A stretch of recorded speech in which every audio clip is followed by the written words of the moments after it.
Now, democracynow.org, The War and Peace Report. I'm Amy Goodman. Protests in Syria have grown steadily over the last 3 weeks as tens of thousands of Syrians have taken to the streets to protest the 11-year rule of President Bashar al-Assad.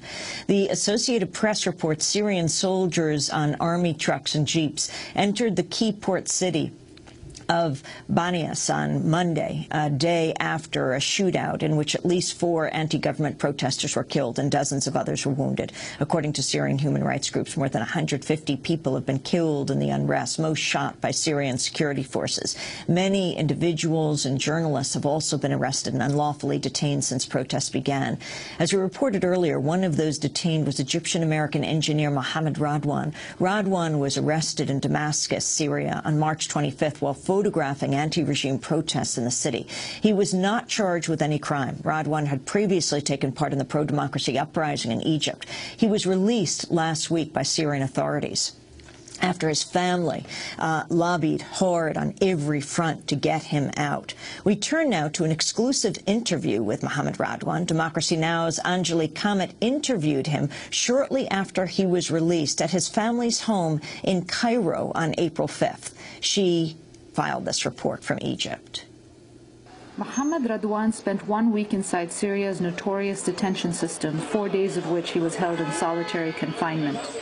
Now back at his family home in Cairo, the 32-year-old Egyptian-American engineer says that when he was inside, he had no idea how long his ordeal would last. I started trying to prepare myself mentally for a much longer period.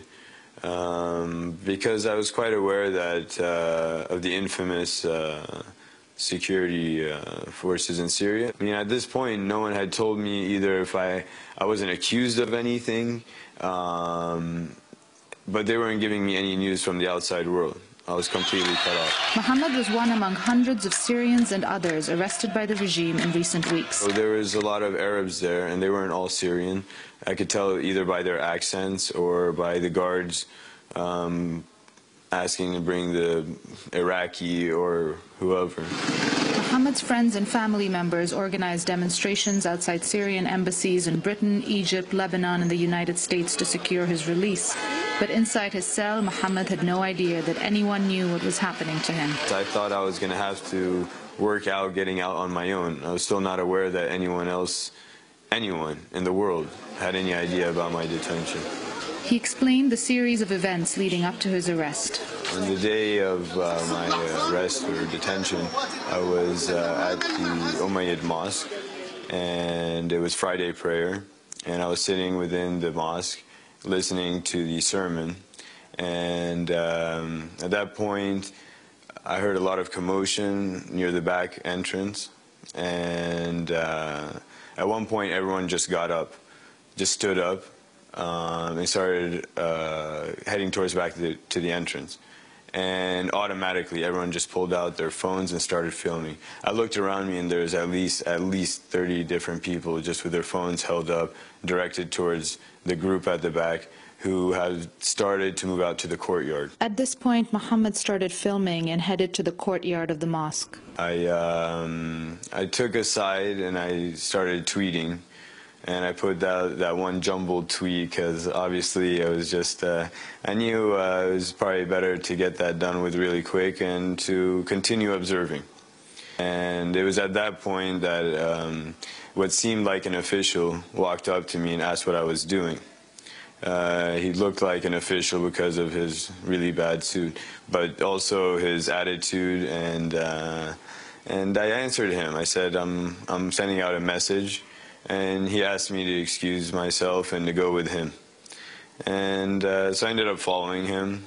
And what ended up being, they took me and a few other guys in a vehicle to some location. I'm not sure where that was.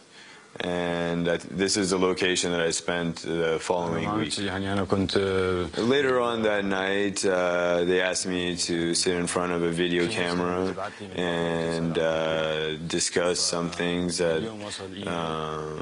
regarding presence there in Syria.